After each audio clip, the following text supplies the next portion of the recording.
Welcome to this health talk, and I'm going to try to keep this brief. Uh, I want to talk about lard shortening, margarine, butter, and oils. First of all, what do they all have in common? Well, they're all full of fat. I was talking to a loved one not too long ago, and they commented on how it was, oil is high in carbs. Oil is not high in carbs. However, if you consume, say, a vinaigrette, which has traditionally been viewed as a diet dessert, not dessert, dressing, the caloric content of it, no matter what the measurement system you use, is high. And therefore, even though it's fat, and people who are advocates of keto say a high fat diet is going to be good for you, my personal experience was when I was eating a salad, two salad wraps every afternoon for weeks and weeks with vinaigrettes, I did not lose weight. When I stopped using dressing, I started to lose weight. So the idea that eating a high fat diet is necessarily going to cause you to lose weight is not true. Because I didn't get rid of the wraps, which are carbs, and I didn't get rid of the vegetables and the tomatoes, which are fruits and vegetables, and they have carbs in them. They also have fiber in them, which are a form of carbs. And I just got rid of the fat, which was the oil and the vinaigrettes. That's when I lost weight. But that's not the point of this video. People seem to have a lot of misunderstandings about these various types of spreads and oils.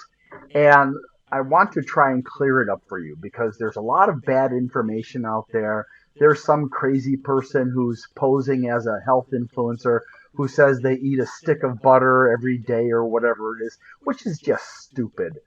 It is just irresponsible, and most likely they're being paid by the dairy industry to lie about eating butter all day, every day. Um, it's really bad for health.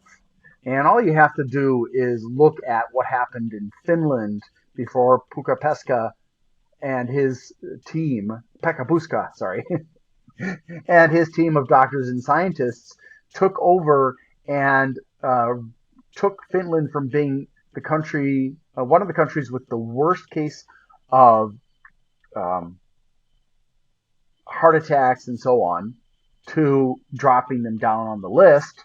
Um, and that was primarily because they worked with the wives who were doing the cooking to reduce the amount of butter and cheese that their husbands were eating, because these were young men, healthy men, strong men, laboring men, and they were just dropping.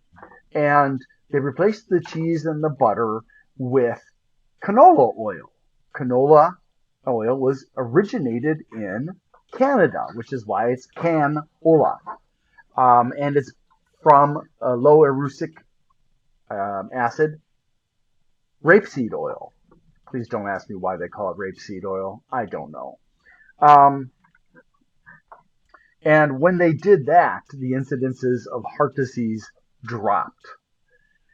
Now, removing dairy from your diet or reducing the amount of dairy in your diet isn't by itself necessarily going to change things for you. Everybody's different.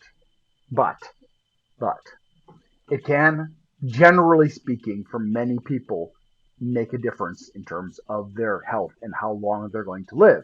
If you look at a lot of people in the past who have been experts and influencers for hundreds of years, and look at how long they live and how healthy their elderly years were, you will see on average that those people who subsisted heavily on meat, dairy, and eggs were people who lived into their 30s, 40s, 50s, 60s, maybe 70s. Very few of them lived past their 70s. Whereas the people who are very much into Mediterranean diet, vegetarian, vegan, healthy eating in general, are people who live generally speaking, unless they've got like genetic dispositions that make it hard for them, um, they generally live to 70, 80, 90, 100 plus. And that says a lot. And there are always exceptions on both sides. And it has a lot to do with genetics. And sometimes it has to do with people not being honest. Now, like the Atkins diet, Mr. Atkins did not have a good diet and he was not healthy and he died at a relatively young age. And his Atkins diet was never shown to actually do what he promised. And if he was actually following it, he was a great example of not working. Now, after his death, the Atkins Foundation changed the diet. I can't speak as to whether the diet is significantly better, but I know that keto only was designed for treating epilepsy, and it also coincidentally also helps with certain other mental health issues. It was not designed for weight loss. Okay, but getting back to the subject, what's the best to eat? Okay, we're going to go from worst, and then we're going to kind of get into the area of best, but I'm not going to be really specific because there are a lot of different kinds of things in the best category, and I don't have all the data on all of them. I know that some of them that are good and some of them that are bad, but I can't say without a doubt which ones belong on which side, or maybe they're in the middle. Okay, so the worst thing to consume, aside from trans fats, okay, because and you will find that despite the fact that trans fats are not supposed to be in food this anymore, fast food and other restaurant foods that use like frying where they reuse the oil over and over and over again will have trans fats. Food that uses ruminant meat with fat. Ruminants are like cows, sheep, goats, that sort of thing, grass eaters. Those naturally contain trans fats. And when you cook the meat, the trans fats increase. Oils that have been refined, although those that are high in vitamin E tend to not have as much of a problem with this. But oils that are refined tend to have the introduction of trans fats into them because the refining process generally uses heat. If it's cold pressed, for example, it's processed coldly, then it's unlikely that there will be trans fats. But the absolute worst thing to eat in terms of your health for most people, if you come from certain ethnic groups like the Inuits, for example, where they subsist or have traditionally subsisted almost entirely on animals, including the fat, you're going to be an exception to the rule. But the vast majority of people do not come from such genetic stock. So meat, especially fatty meat, especially ranched meat, is really bad for you. It is very the fat in it is going to be much worse. It is based on a diet that is not natural to ruminants. Eating things like corn, for example, that's not what cows normally go looking for when they're grazing. I've seen water buffalo grazing when I lived in Indonesia. I've seen goats when I lived in Indonesia, and sheep. None of them were like, "Ooh, there's a field of corn over there. Let's go over there." No, they were chewing on the grass.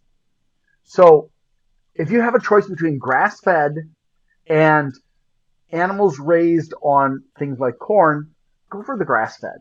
It's going to be better for your health. However, better than that is wild animals. If you've hunted down animals and you're choosing to do that, that is better because the meat is going to have more nutrition in it. It'll have less fat in it. And if it's not a ruminant animal, it's unlikely to have trans fats in it. I can't guarantee that, but it's unlikely. So if you primarily focus on fish and wild animals, you're as part of your diet, you're going to have a better chance of doing well. But if you're subsisting on ranch raised, corn fed beef, you are just asking for trouble. You're asking for cardiovascular diseases, including heart attacks, or strokes.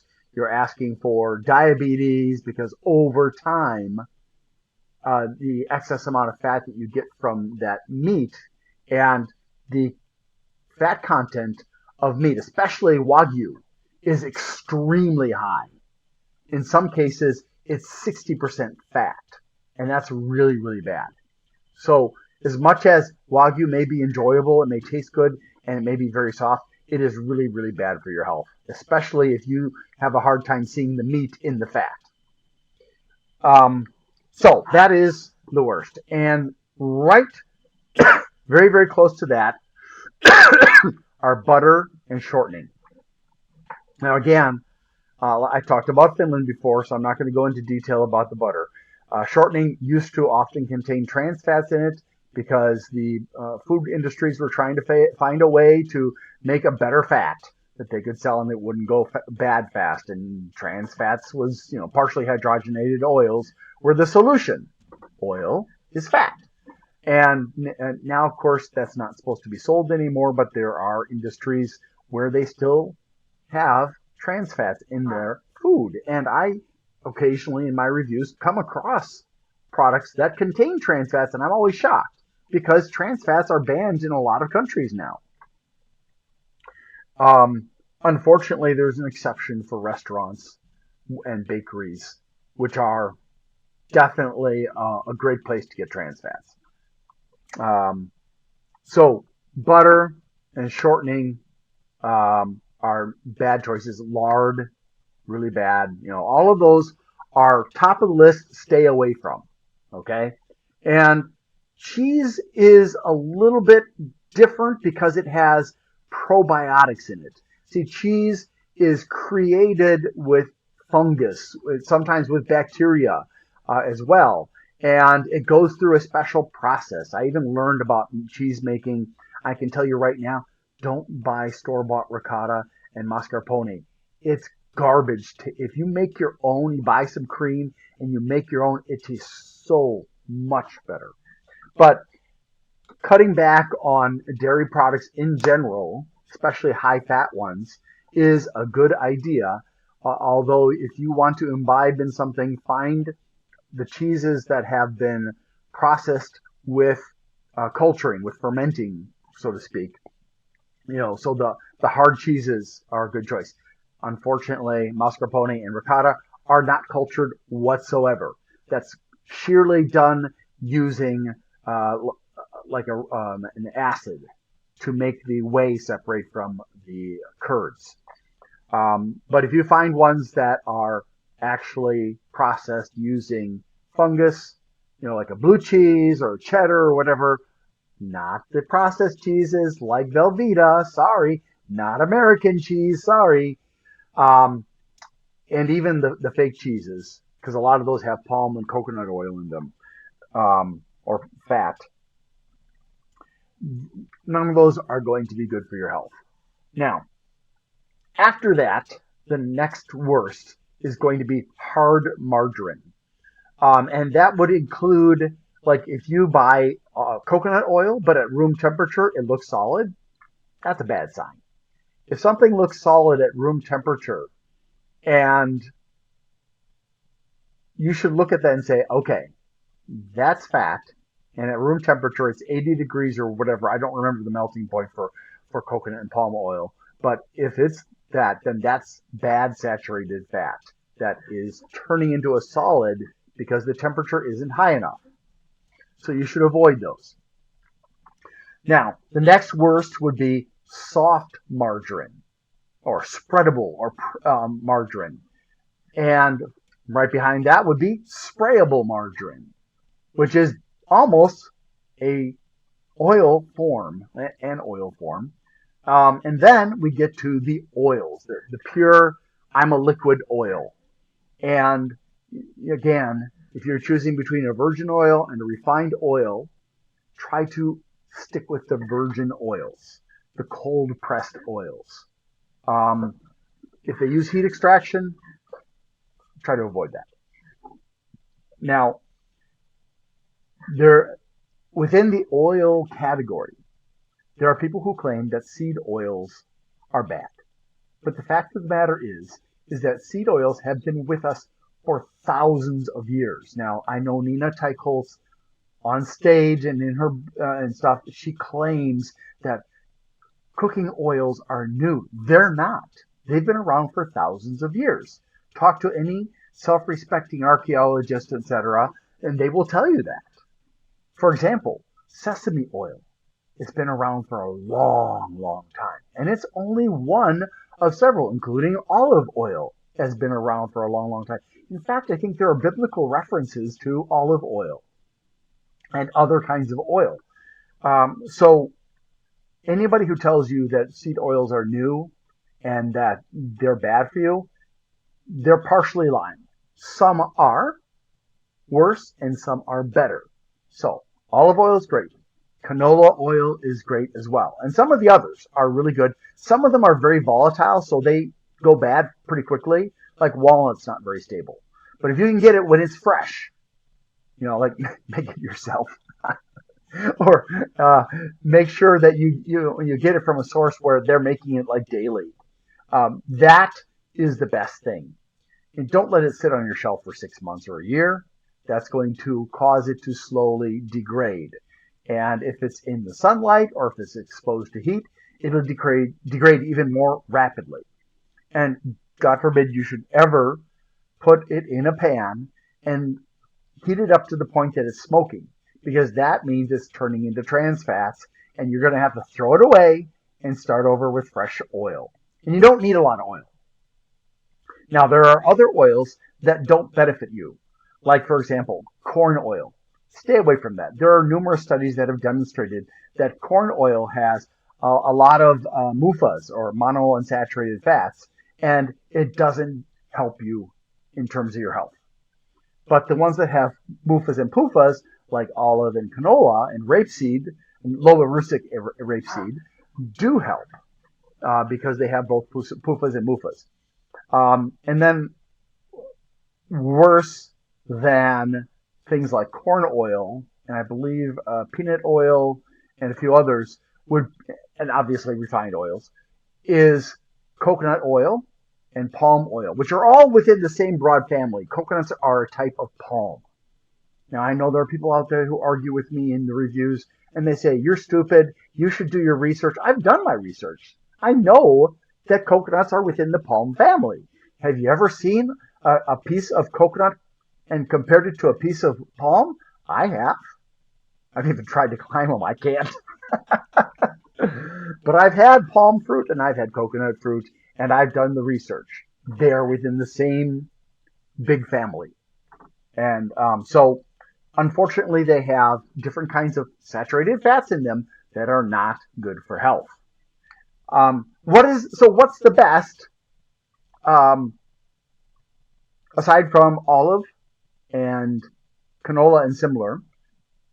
The best choice is to stop using all of them, or use them very, very minimally, because quite frankly, there are studies that have demonstrated when comparing different kinds of oils to not using oils in cooking, that people who don't use oils or margarines or lard or fat or butter, the ones who don't use any of that stuff, have the best health outcomes, have the best health life longevity.